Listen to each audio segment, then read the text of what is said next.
She was left at the train station with nowhere to go, her only companion a battered suitcase and the echo of wheels fading into the distance. Wyoming Territory, autumn of 1884. The wind swept through the platform with a bite of frost, rattling the loose boards and carrying away the smoke of the departing locomotive. When the train disappeared behind the hills, the silence that followed pressed against her chest until she could hardly breathe.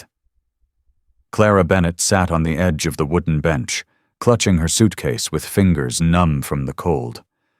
Her father had promised someone would meet her, her new husband, a man she had never seen but whose letters had been written in strong, deliberate strokes. She had left everything behind in Missouri, every familiar face, every memory of a life she had not chosen, because her father had said this was the only chance. A roof, food, and a man to protect you, he'd told her, without tenderness. It's more than you'll ever get here. But now the platform was empty, the town beyond quiet, its storefronts shuttered against the wind. A telegraph operator stepped out of the small station, pulling his coat tighter. He glanced at her, then looked away, as if her presence were an inconvenience. No one else came. Minutes stretched into an hour. The shadows lengthened, the sun dipped low, and Clara felt her hope shrink with it. She pressed her hands together, whispering to herself, "He'll come. He has to." But the words tasted hollow. A wagon rattled down the dirt road, its wheels creaking. For a moment, her heart leapt. She rose to her feet, smoothing the wrinkles in her travel-worn dress, but the wagon passed without stopping. The driver didn't even look her way. She sank back onto the bench, the weight of abandonment pressing harder than the cold. When the last of the daylight faded, she wrapped her shawl tighter and tried to still her trembling. She thought of her father's house, of the moment he had closed the door behind her without goodbye, and of her mother's grave, the one place she had begged not to leave. She had told herself this journey was a chance for a new beginning. Now it seemed like the end of something she couldn't name. It was then she heard the sound, hoofbeats, steady and slow, approaching from the far end of the street. She turned her head, heart quickening. A rider emerged from the shadows, a tall figure on a dark horse, his shoulders broad beneath a weathered coat. He dismounted with deliberate ease, tying the reins to the post. His boots struck the boards of the platform, heavy but unhurried. He was older than she expected, perhaps mid-30s, his face roughened by sun and years of silence. A wide-brimmed hat shadowed his eyes, but when he lifted his gaze, it was steady, piercing, the kind that seemed to see everything and say nothing. Clara rose halfway, clutching her suitcase like a shield. Are you Mr. Hale?" she asked, her voice trembling against the wind. The man did not answer right away. He looked at her, at the suitcase scuffed from miles of travel, at the shawl too thin for the cold, at the desperation she could not hide. Finally his voice came, low and even. "Name's Matthew Hale." Her breath caught, relief and fear tangled together. This was him, the man she had been sent to marry. But why had he come so late? Why had he left her waiting until night nearly swallowed the town? "You were supposed to meet me when the train arrived," she said, her voice sharper than she intended. His jaw tightened, but he did not explain. "I came." That was all. No apology, no excuse. Just those two words. He picked up her suitcase without asking and turned toward his horse. "It's a long ride. Best we go." She hesitated, staring at his back as he moved with the calm assurance of a man who needed no one. Anger sparked in her chest. She wanted to protest, to demand an explanation, but exhaustion weighed heavier. She followed, her steps unsteady, her heart pounding with the realization that her life now rested in the hands of this silent stranger. He lifted her onto the horse as though she were weightless. For a moment, his hand brushed her arm, rough and calloused, and she flinched at the unfamiliar touch. Then he mounted behind her, his presence looming, steady as stone. The town fell away behind them, swallowed by night. The road stretched out into darkness, broken only by the sound of hooves and the whisper of the wind. She stared ahead, fighting the urge to cry while he said nothing, offering no comfort. Each mile carried her farther from everything she had known and deeper into the unknown with a man who spoke less than the sky itself. Yet for reasons she could not explain, she felt a strange pull, not safety, not warmth, but the possibility that beneath his silence lay a truth waiting to be uncovered. And so she rode on, a girl abandoned at a train station, and a man who had come not with promises or smiles, but with the simple, undeniable act of showing up. The ride stretched long into the night, the land opening wide beneath the stars. The cold grew sharper, each gust cutting through Clara's shawl until her teeth chattered. She kept her eyes fixed on the horizon, though it was nothing more than shadow upon shadow, broken by the faint outline of hills. Behind her, she could feel Matthew's presence, solid, unyielding, like a wall that moved with her. He didn't speak. Not a word passed between them except the rhythm of hooves, the creak of leather, the steady breath of the horse carrying them forward. She wanted to ask questions, why he had left her waiting, why he'd said nothing kind, why he had agreed to take a wife at all. But his silence pressed down, heavy as stone. So she bit her tongue, hugging herself against the cold. Hours later, a dim glow appeared in the distance, flickering against the dark hills. Relief washed over her, though her body was numb, her hands stiff where they gripped the saddle. When they finally reached the ranch, she stared in surprise. She had expected ruin, walls sagging, a roof patched with grief. Instead, the house stood strong, logs stacked with care, shutters intact. A barn loomed behind it, fences stretching outward like ribs around a beating heart. Smoke curled from the chimney, faint but steady. He swung down first, then reached for her. For a moment she resisted, unwilling to touch him, but her legs trembled too much to stand on their own. His hand wrapped around her arm, rough but steady, lowering her gently to the ground. She pulled away quickly, clutching her shawl. Without a word, he picked up her suitcase and carried it toward the porch. She followed, each step echoing her uncertainty. Inside, the house smelled of wood smoke and faint herbs. A fire burned low in the hearth, throwing shadows across the walls. The room was plain but clean.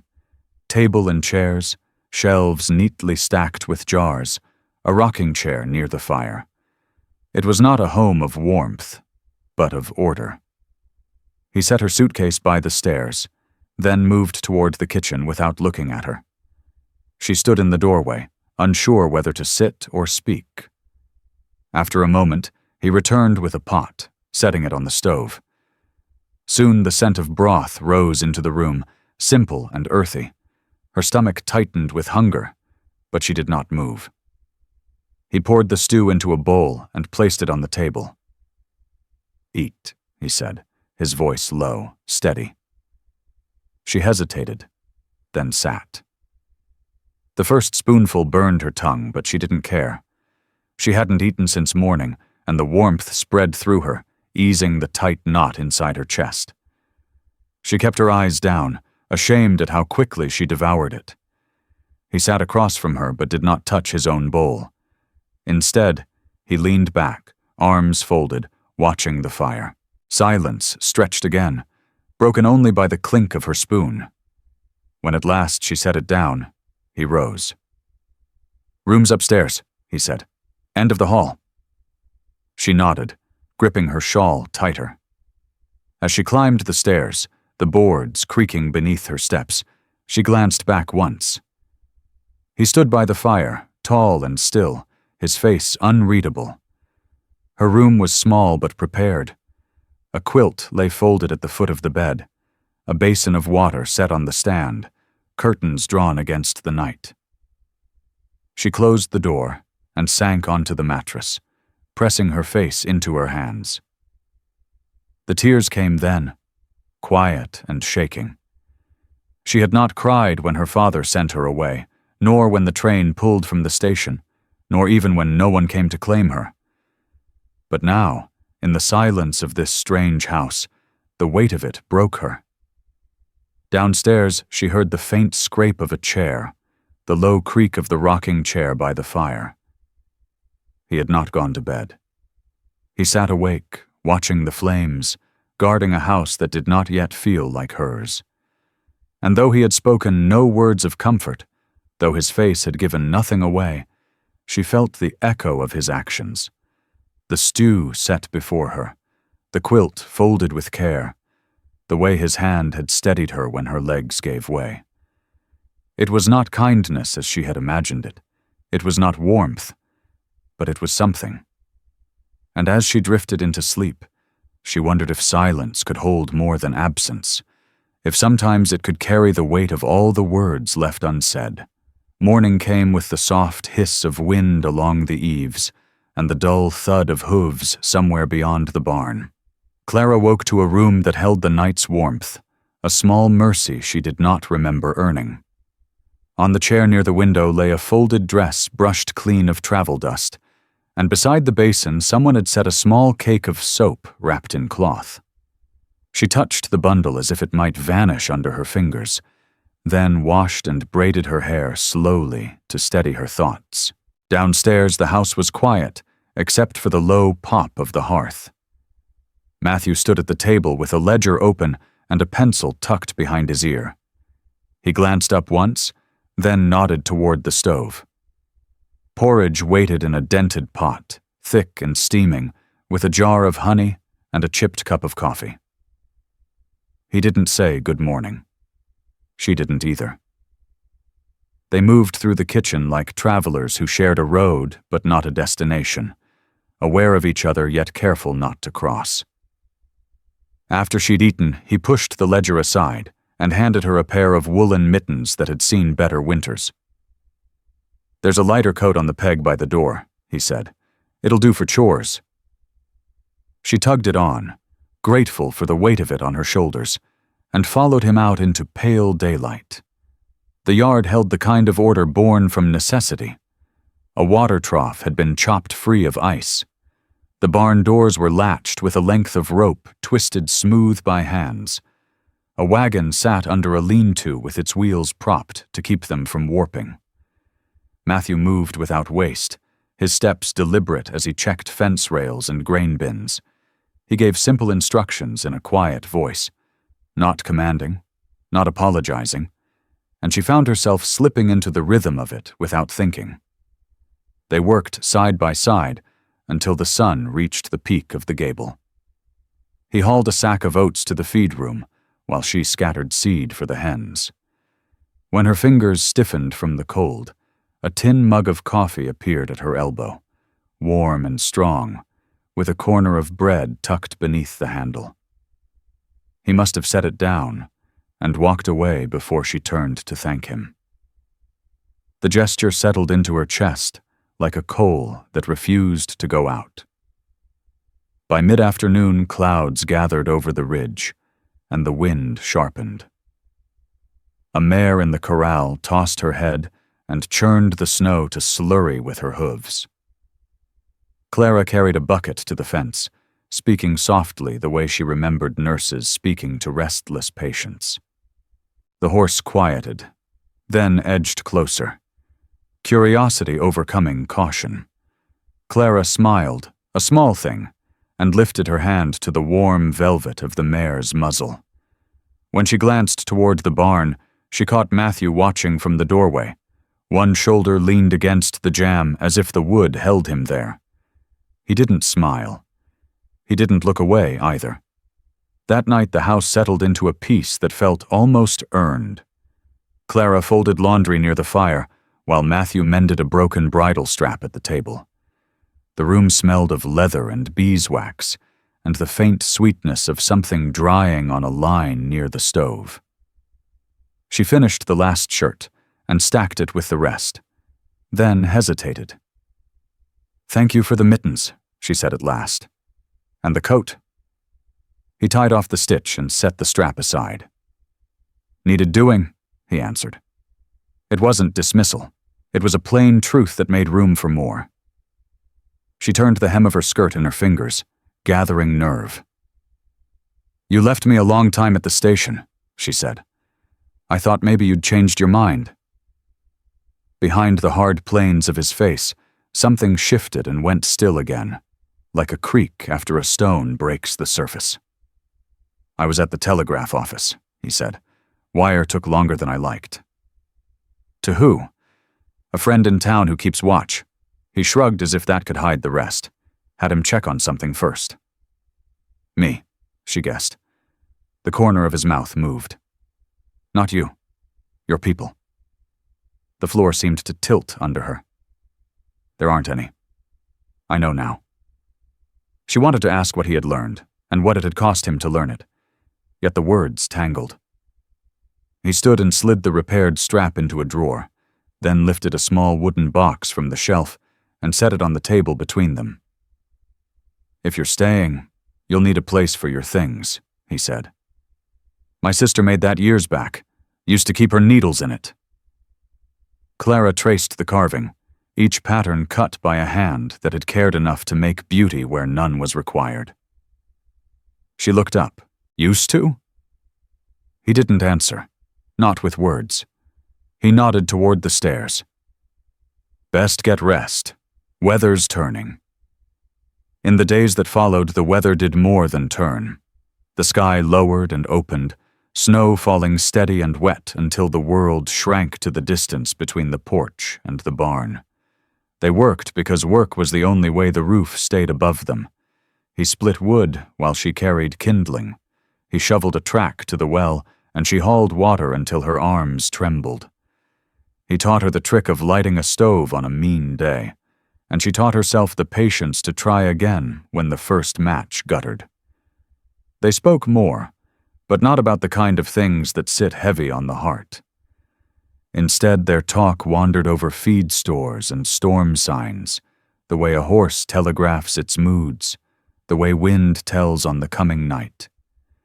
She learned to read his silences, how the quiet after a long breath meant he had more to say but would not force it, how a glance toward the window held worry he would not name.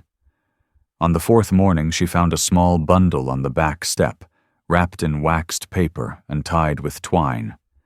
Inside lay a handful of dried apples and a scrap of paper with one word on it. "Welcome." No signature.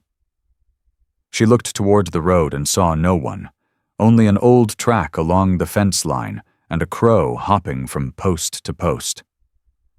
When she carried the apples in and set them on the table, Matthew studied the bundle and exhaled like a man who had been holding his breath. "Widow Ames," he said.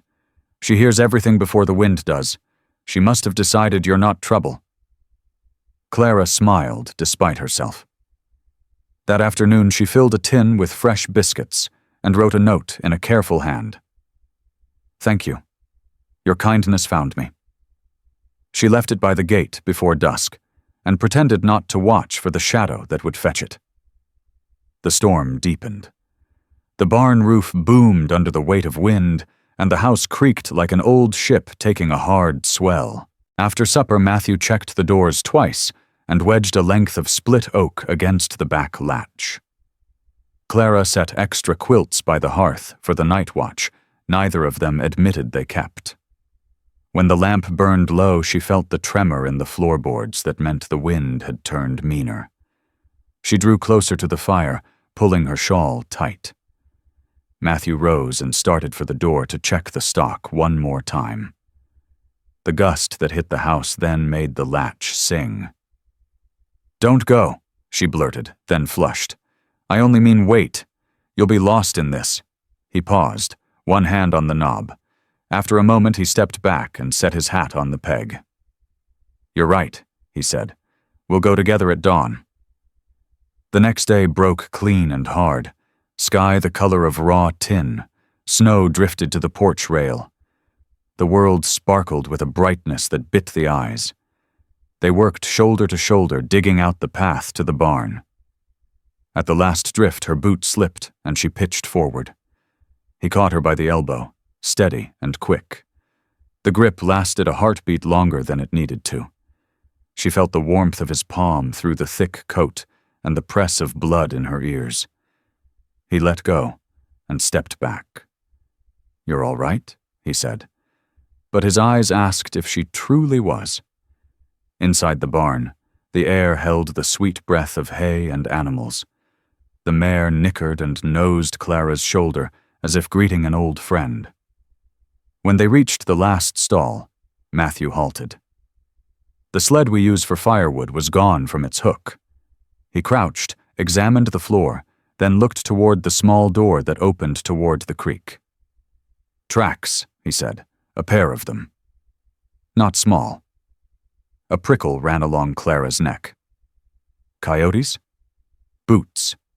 They stood listening until the only sound was the wind combing the tall grass beyond the fence. When they returned to the house, Matthew checked the windows and pulled the curtains. He moved with a tension she had not seen in him, controlled but close to something that could break. He finally spoke while he stirred the stew she had learned to make without scorching. "I don't keep much that a thief would want," he said. "Tools, a decent saddle, the mule, but sometimes men take to prove they can. Is there someone who would do that to you?" she asked. "There's always someone." He set the spoon aside. "I don't say that to frighten you, only to explain that if I ask you to bar the door when I'm gone, it's not superstition, it's history." Her spoon hovered above her bowl. "Who taught you that lesson, Matthew?" He watched the steam lift from the pot. "The same winter I learned to sleep light," he said. Then he lifted his eyes to hers. "My sister didn't." The room felt smaller. She wanted to reach across the space between them and lay her hand on his, but fear of choosing wrong kept her still. "I am sorry," she said, the words thin against what he had left unsaid. He nodded once and looked back to the stew. "Me too." From that day on, he showed her where he kept the extra latch bar and how to pinch out the lamp fast if a shadow crossed the window. He taught her to fire the small pistol he kept in a tin under the flour bin and made her promise to use it only if no other path remained. The instruction was patient, respectful, never cruel. It felt less like arming and more like trusting. Trust built slowly in other ways, too. She found the rhythm of the house and made small changes that did not disturb its bones. She mended a torn curtain and stitched a tiny braid of blue thread into the edge where only a careful eye would see. She rearranged the shelf by the stove so the kettle sat closer to the ladle, and he said nothing. But the next morning the kettle was warm before she came down. She discovered a tin of cinnamon no one had touched in years and stirred a pinch into the morning porridge. He took a bite, paused, and nodded without looking at her. "Good," he said, and she carried that single word in her pocket through the coldest hours. One evening, after a day of shoveling paths and checking fence wires that snapped like fiddle strings in the cold, Clara set a small object on the table while he washed at the basin. She had found it in a trunk upstairs, wrapped in an old shawl, a music box with a cracked lid and a missing key. The carving matched the pattern on the needle box, the same careful hand. She tried the winding stem and it stuck, stubborn from years of stillness. Matthew dried his hands and came closer. "Where did you find that?" he asked. "In the back room. I thought it might want to sing again." He took it gently, as if it were a bird that had flown into the house by mistake. His thumb traced the groove where the missing key should sit. Then he fetched a nail from the drawer, a small thing with a nicked head, and worked it into the stem. For a moment, nothing happened. Then a tinny melody rose, thin but true, a lullaby worn down to its bones. He set the box on the table and stepped back. Clara watched the cylinder turn, pins catching the teeth. The sound was simple and brave, a stubborn persistence of beauty. When the tune faltered, she reached out and steadied the lid with a fingertip. He watched her with an expression she had not yet seen. Not approval and not pity. Something nearer to recognition. "Thank you," she whispered, and she meant for more than a song. He nodded, then took his coat from the peg. "I'll check the fence by the east pasture before dark," he said. "Lock the door behind me. If I'm not back by full dark, light the lamp in the window." She followed him to the threshold and stood there while he crossed the yard. Snow began to fall again, slow and soft, thickening the distance until he was only a dark shape moving through pale air. When the latch settled into place and the bar slid home under her palm, she understood that their quiet had changed. It was no longer the silence of strangers. It was a language they were learning together, word by careful word, act by careful act, a fragile bridge drawn plank by plank across a river that had drowned better hearts than theirs. Dusk bled into the house in slow bands of gray. Clara set the lamp in the window, as he had asked, and fed the stove a last stick. The music box sat open on the table, quiet now, but the memory of its thin courage clung to the room. She folded the shawl around her shoulders and listened the way the winter teaches, not with ears but with skin, searching for the hoofbeat that would mean Matthew returning along the lane. When the knock came, it was not his. 3 hard raps, too sharp for cold hands. She stood very still and let her breath settle. Whoever was outside waited a count and rapped again. Clara slid the bar tight and crossed to the window. The lamp cast glare against the glass. She cupped her hands to cut the reflection and looked out through the thin seam where the curtain didn't meet. A man stood on the porch with snow in the seams of his coat and a grin riding wrong on his mouth. Another shape lingered behind him on the steps, broad-shouldered and patient in a way that made the boards creak. "Evening, miss," the first one called, voice slant with cheer that had no home in it. "Wet out here? You got hospitality for decent travelers?" Clara didn't answer.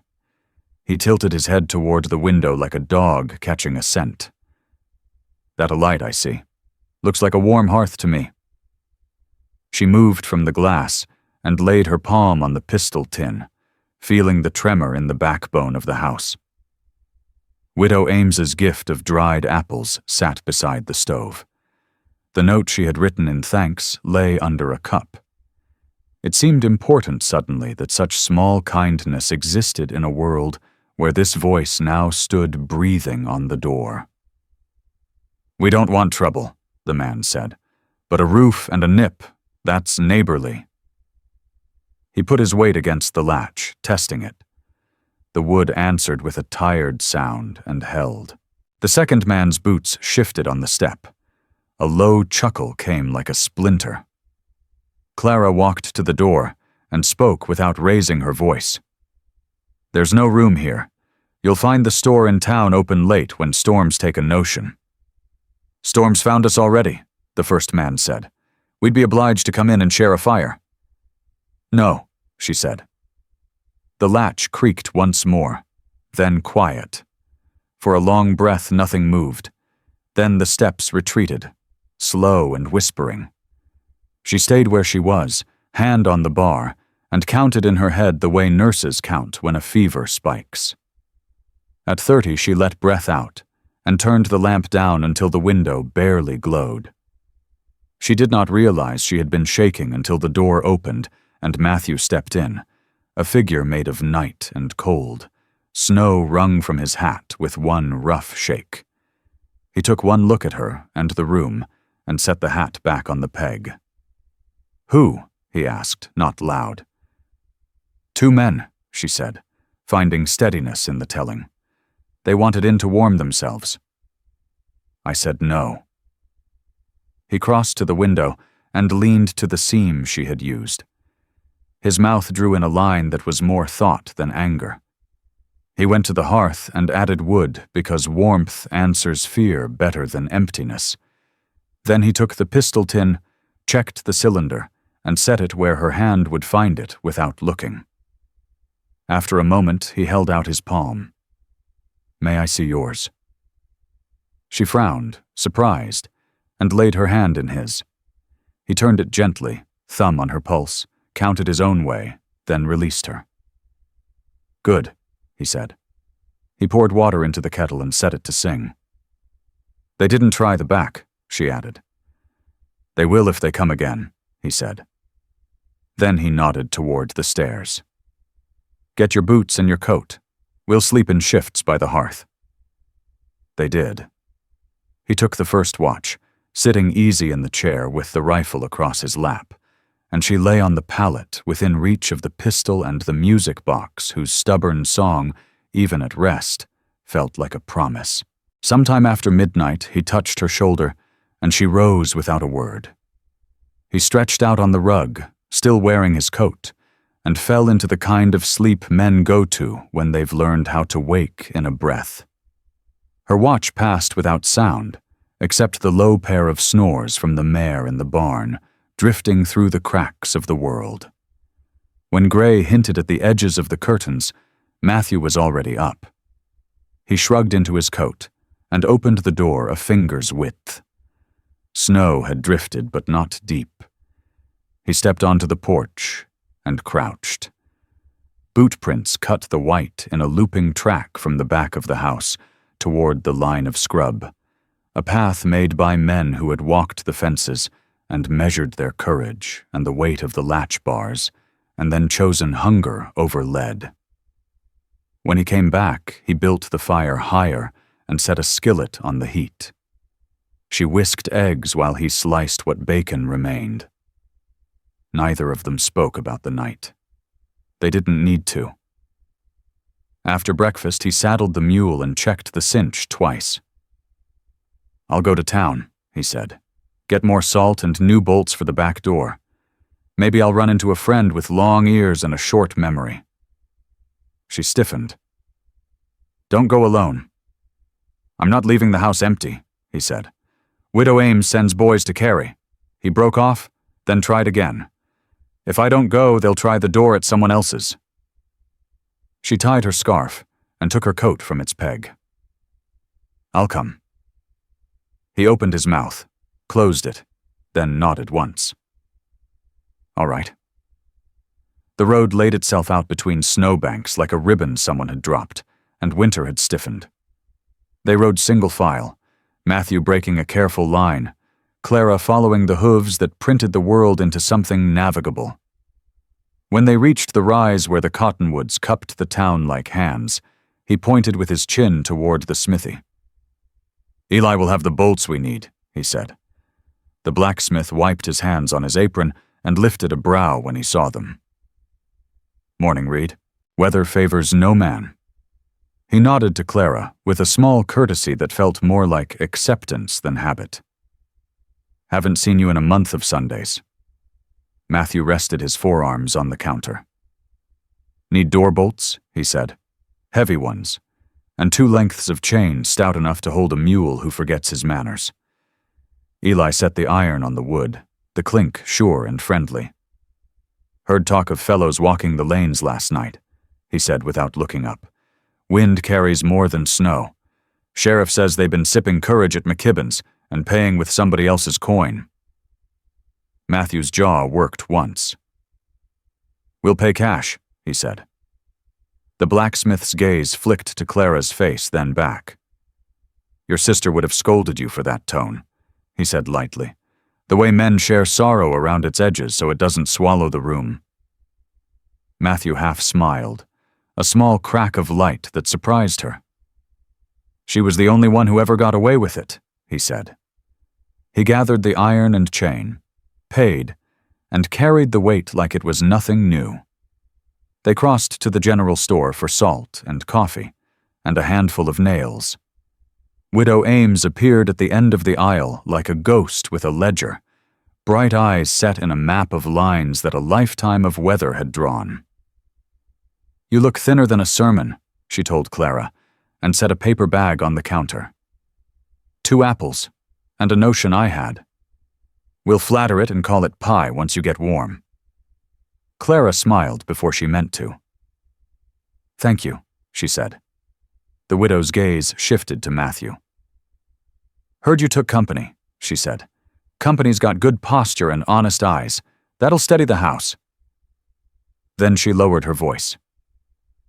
"Keep your lamp low for a few nights. Sheriff will make a long loop past your lane, but trouble loves a shortcut."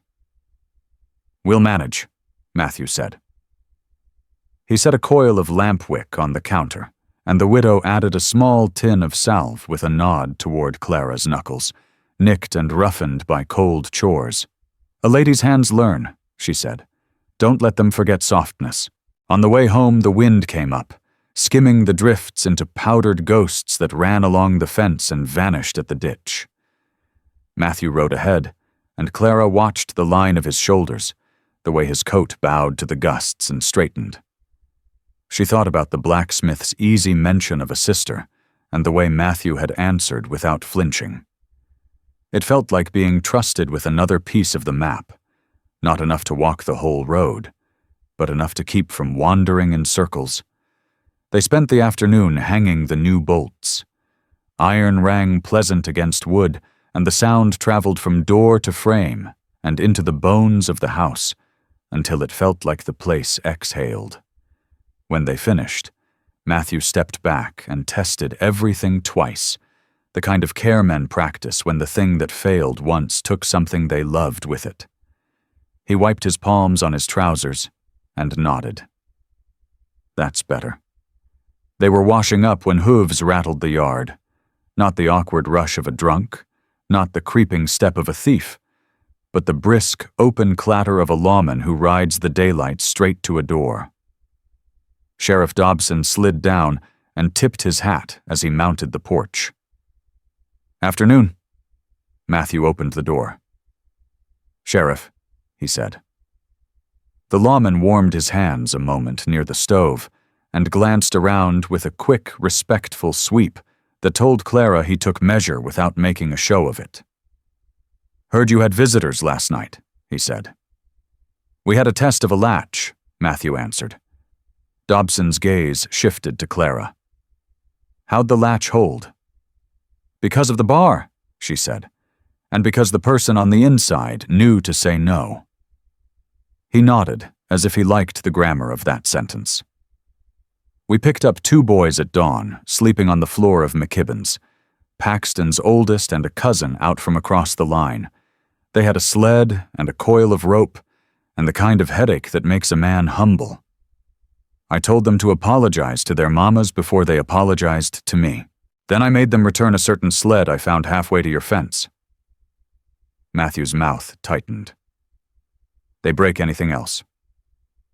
"Just the piece," the sheriff said. He studied Matthew for a breath. "Since I'm here and since the wind took an interest in carrying news, I'll say the rest plain. Some folks ask questions that start with, 'Who is she?' and end with, 'Where did she come from?' It's winter. People talk when they're cold. If you want it quiet, it helps to put a name on a thing." Clara felt heat rise along her collar despite the chill. She stared at the seam where floor met wall and waited for Matthew to answer. He took a breath. "She's here because I asked her to be here," he said. "That's the name on it." Dobson's eyes softened. "All right then." He set his hat back on his head and looked at Clara. "If you need me, there's a lamp in my window too." He stepped out, swung up and rode away, leaving behind the clean noise of a man who had done what he could, and the quiet that arrives when a choice has been spoken aloud. They did not speak of it until evening. Clara stood at the stove stirring the apples with a spoon and a little sugar, Widow Ames's notion softening into something like comfort. Matthew leaned against the counter, hands clean, face scrubbed raw with soap, looking younger and more tired for the honesty of it. "I didn't ask you proper," he said at last. "About being here, about staying." "You offered your hand," she said. "I took it. That's plain enough." "There are pieces I haven't told," he said. "About my sister. About why I keep the bolts tight and the lantern low by habit. It'll come in its turn. I'm only saying I know that trust is work." She set the spoon down. The apples hissed and settled. "There are pieces I haven't told either," she said. "About the train, and what stood behind me on that platform. About the things I lost and the things I threw away so I wouldn't be carried off with them. If you want the truth, I'll give it. If you want to wait, I'll wait with you." He looked at her the way he watched the weather, not expecting to change it, only deciding what it asked of him. "Wait with me," he said. She nodded. "Then let me say only this. You left me a music box that wouldn't sing. I used a bent nail and listened until it did. I don't think I could have done that if I hadn't believed there was a right song in it still." He searched her face with a care that felt like stepping onto a river in spring and choosing to trust the ice. He didn't reach for her hand. He didn't have to. The room had already reached for both of them and drawn them closer. Snow fell again that night, softer, the kind that quilts the world and forgives sharp edges. Clara woke near dawn to the sound of footsteps pacing the kitchen below and the soft scrape of chair legs. She rose and found Matthew sitting by the cold stove with the ledger open and the pencil idle. He looked up, startled that she had caught him out of sleep. "Couldn't settle," he said. She poured water into the kettle and set it to heat, then took the pencil and slid the ledger toward her. "Show me." He blinked. "The pasture figures," she said. "If we're to put a name on something, we can put numbers on it too." He hesitated, then pointed to a column that leaned crooked from a night of worry, and together they worked it straight. The tea whistled, and they drank it, sitting close enough that their shoulders nearly touched, while the house came awake around them like a body remembering how to breathe. When the sums finished true, he drew a square around them, and she felt, irrationally and completely, like she had helped mend more than a page. By late morning the light changed. The air held a tautness that made the hair on her arms lift. She stepped onto the porch and listened to the distance. A cloud of dust moved far out along the ridge, wrong for winter, wrong for wind. Matthew joined her, jaw set. "Riders," he said. "Not sheriff. Too many." The dust thickened, resolving into shapes. 4, at least, maybe 5, moving with the confidence of men who believe what they want is already theirs. Clara felt that old plank bridge inside her creak and hold. She thought of the music box, of the cracked lid, and the stubborn cylinder that could still find a tune if someone believed enough to try. She looked at Matthew. "We bar the doors," she said. "We light no lamps. And we stand." He nodded once, reached for the rifle, and handed her the smaller gun without lecture or worry. His palm brushed hers in the passing, and it was as steady as the kitchen table, as warm as the stove iron, as sure as the road they had walked that morning when the world was only chores and salt, and the blacksmith's easy teasing. The riders angled down the slope toward the yard, faces hard, eyes sharp. Snow hissed under hooves, and the house stood the way a good heart does when tested. Not grand, not shining, but upright and ready. Inside, Clara slid the bar into place and set the music box on the table by the window. She wound it once, gently, and the thin, brave song rose into the room like a banner you could only see if you had ever learned to look past the smoke. They fanned across the yard like a bad thought, horses blowing steam, men in trail-dirty coats with mouths set to take. The one in the middle wore a hat brim curled mean as a sneer, and a scarf the color of old blood. He reined in so close his stirrup tapped the porch post. "Morning," he called, like he owned it. "We heard there's shelter here for folks who ain't paid for it. Heard a woman come off the train with a past and found herself a quiet corner to hide in." Matthew stepped out onto the porch and let the door fall to behind him.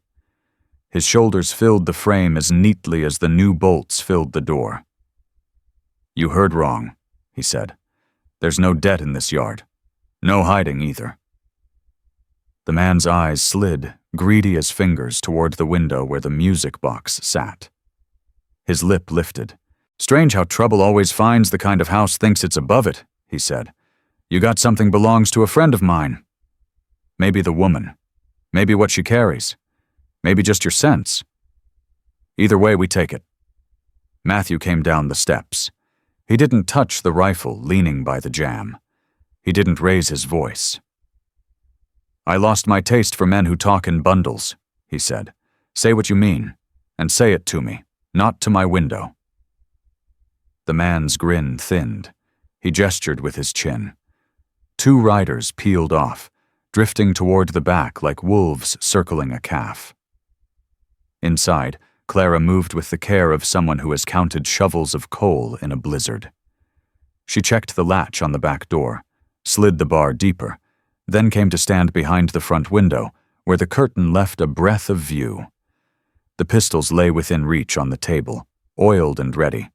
She could see the line of Matthew's back. She could see his right hand relax and tighten once at his side.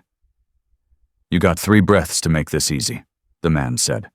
"Then we make it the other way. Folks'll say they warned you. Folks always do." Clara lifted the window latch a finger's width and spoke into the seam, voice steady and plain the way Matthew liked his coffee. "Sheriff rode through this morning," she said, "and the blacksmith sold us bolts on account of your last try. That's the shape of it. If you've come for a meal, say grace and we'll talk. If you've come for harm, the Lord ain't the only one watching."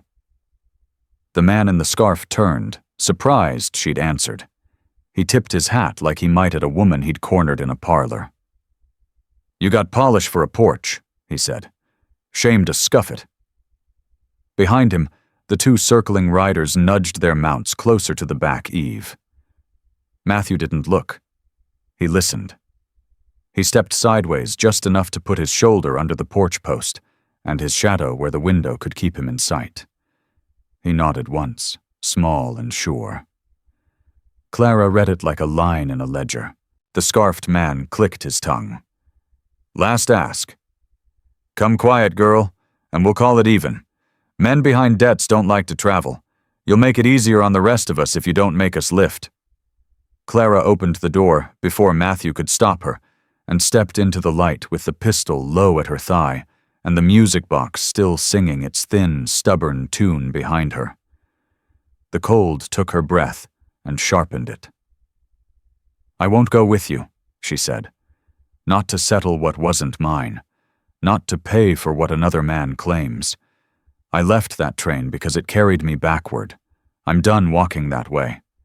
The men looked her over the way a trader looks at a crate for the nail that will give, measuring, guessing, underestimating.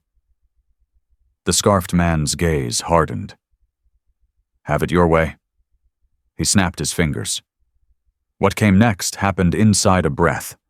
One rider spurred toward the back, hoping to catch the door when it swung. Another kicked forward as if to shoot past the porch and break the line of sight.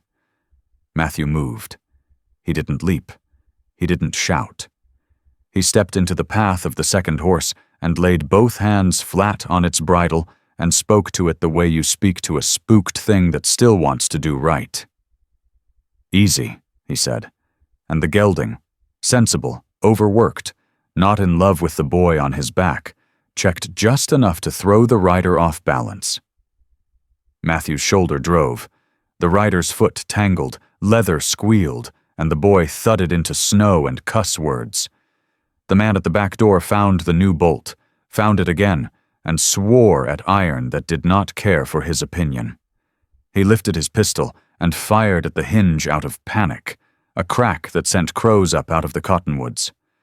Clara had the front man in her sight, but didn't fire. She kept her stance and her question steady. "You sure you want to keep coming?" she said. "Because I'd like an answer I can put in a letter later." Far down the lane, a dust coil lifted. No, not dust this time. A powdery ribbon thrown by a horse at a lawman's pace. Sheriff Dobson rode hard, hat low, jaw set. Behind him pounded Eli the blacksmith on a draft mare that looked like she'd drag a plow through granite if you asked her kind. Men who lived with iron respected bolts. Men who lived with herds respected lines. They did not lift guns. They rode into the yard like a weather change. The scarfed man's head snapped. He swore in a way that had no creativity left in it, and jerked his rein. His boys followed his hands because that's what boys do when they don't understand consequences yet. They wheeled, scrambling for the lane, the one on foot sliding and scrambling after his horse with a dignity that would have bruises for a week. Dobson didn't bother pursuit. He let them go with a promise in his eyes that Winter knows the address of every house that owes it. "You two all right?" he asked, reining in. "We are," Matthew said. Sheriff nodded at the fresh bolts like a man tipping his hat to another man's good sense. Eli dismounted, checked the hinge the bullet had chewed, and grunted. "I got plate steel we can set over that when the ground softens," he said. "Free, on account of I hate waste." Clara's knees loosened then. The pistol felt heavier. She set it on the table inside and leaned both hands on the wood until the world's edges came back into place. Matthew stood a moment on the porch, breathing the way men do when the fight has left the yard, but not their blood. When he turned to her, his face held the expression of a man who has just watched a bridge hold under a load he never planned to test. Dobson took statements that were more nod than words, then tipped his hat and rode back toward town to write a report in a hand neat enough to shame any preacher. Eli stayed just long enough to run his palm over the porch post Matthew had braced against. "That's good timber," he said. He didn't mean the wood. When the yard quieted, when the crows settled back on their branches and scolded the wind into behaving, Matthew came inside and closed the door. He turned the music box key with 2 careful twists. The tune rose. It sounded less thin than before, or maybe they just heard it differently. He set the box down and looked at her. "I can keep you safe," he said. "I can bolt doors and stand in yards and talk sense to horses and fools. But that won't be enough if all it saves is a house. I'd like to ask you something larger." He swallowed. "Stay, Clara." The word landed like a cup put down where it belongs. Not a command, not a plea. An invitation that carried the weight of every small thing they had already chosen. She stood straighter. The memory of the platform tried to speak. The men with tickets and mouths made for deals tried to step between them like spectators with opinions. She let them pass out of her. "I will," she said. "Not because I can't go, but because I don't want to. Because this is the first place the air has felt like it fits my lungs. Because you didn't ask me to be less to make room for your hurt. Because you taught me a door can do both things, open and keep, if a hand knows when to lift the bar."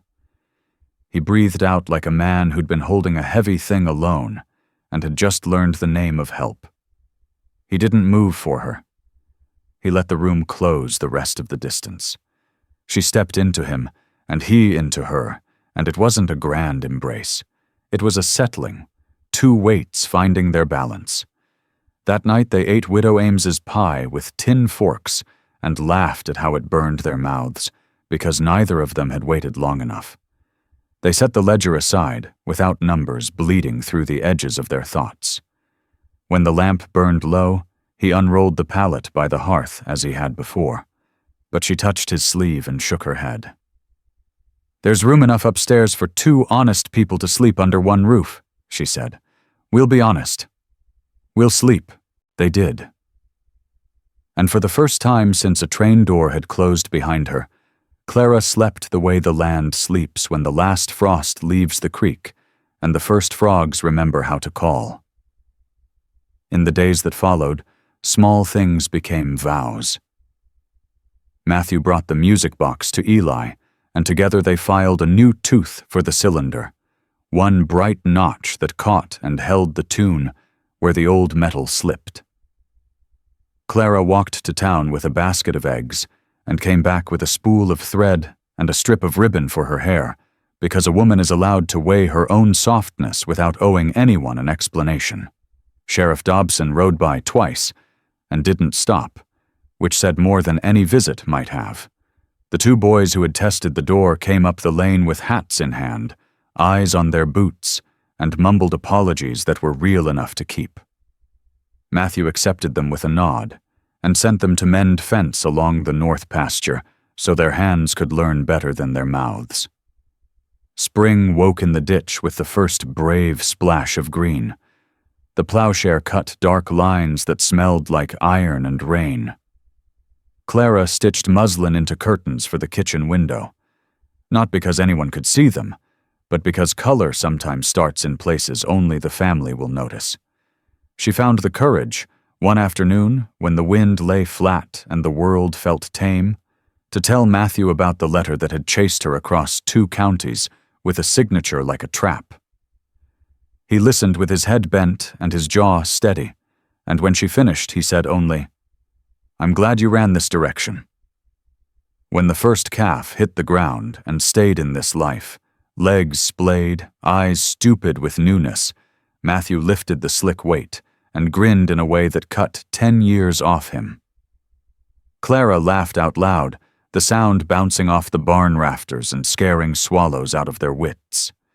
He set the calf down, set his hand on her waist without thought, then let it fall, startled by his own reach. She looked at him, not surprised. "I'm not made of glass," she said. "Neither are you." He nodded, a man who has seen a map of a country he might want to cross and is gathering provisions for the trip. When summer came honest, with heat that pressed and a sky that admitted no argument, they walked the pasture fence line together and spoke of the kind of wedding 2 people might want when neither felt like dressing in borrowed sorrow. The Reverend did not ask for a date. He kept his Bible oiled and his voice ready and let them set their own hour. One evening they took the long way back from the south field, following the creek where willows stooped to drink. Grasshoppers sprang at their boots. A hawk drew a slow circle overhead, like a coin rolled across a table, never losing its balance. Matthew stopped at the bend, where a flat stone jutted out and fit his palm against its sun-warm face. "I brought my sister here the week she decided to go," he said. "We counted the rings on that cottonwood and lied to each other about the years. She wanted the city. She wanted a room with paper on the walls and a door that locked from the inside. I wanted fence lines and a sky that told the truth. We loved each other just right and still broke in places we couldn't mend." He tilted his face up into the clean light. "I've been angry at doors ever since." Clara stepped onto the stone beside him until their shoulders matched. "I have been angry at trains," she said, "and at shoes that looked like freedom and fit like shackles. Maybe anger is just a way your bones ask for better." "Maybe," he said.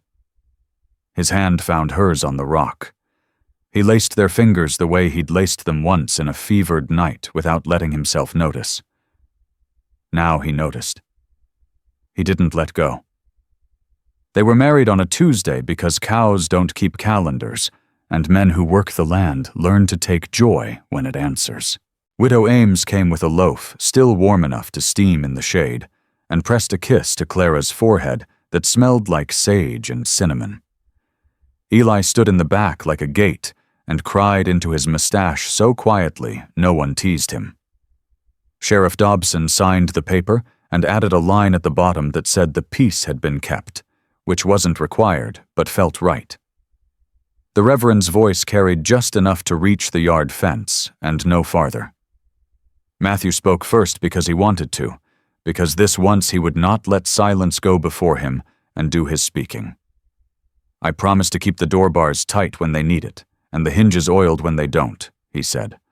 "I promise to count the calves, mend the harness, and come home with the dust still on me. I promise to listen until I hear what you meant, not just what you said. I promise to let the music box play even when the tune is thin, because I have learned thin songs can carry the longest." Clara's voice trembled once and held. "I promise to stand with you on porches and in fields and at kitchen tables where numbers don't behave. I promise to ask for help when the ground under me buckles and to give it before you think to ask. I promise to refuse trains that head backward. I promise to set a lamp in the window you can always see." They kissed in a way that felt like signing a document both had already read, and when they pulled apart, the wind came across the pasture carrying the sweet, blunt smell of cut hay and the sharper tang of rain, a county away. The music box sang its small song from the windowsill as if it had been invited. Years later, a child with Matthew's dark eyes and Clara's quick hands would climb the porch rail and ask for the story of the day men rode into the yard and found a door they couldn't bluff. Matthew would laugh and say, "Ask your mother how to set a bar." And Clara would wind the music box and say, "Ask your father how to talk a horse into remembering its sense." They would tell it together, the way people who have learned to carry weight shoulder to shoulder tend to do, handing the tall parts back and forth until neither could remember who had said which brave thing first. There would be winters that pulled hard, springs that broke fence posts and hearts, summers that burned more than they fed. There would be months when the ledger bled, and nights when a cry in the dark started feet moving before minds woke. Through all of it, a house would hold, because two people had decided a long time ago that doors weren't only for keeping what frightened you out. They were also for letting love in without asking it to knock twice.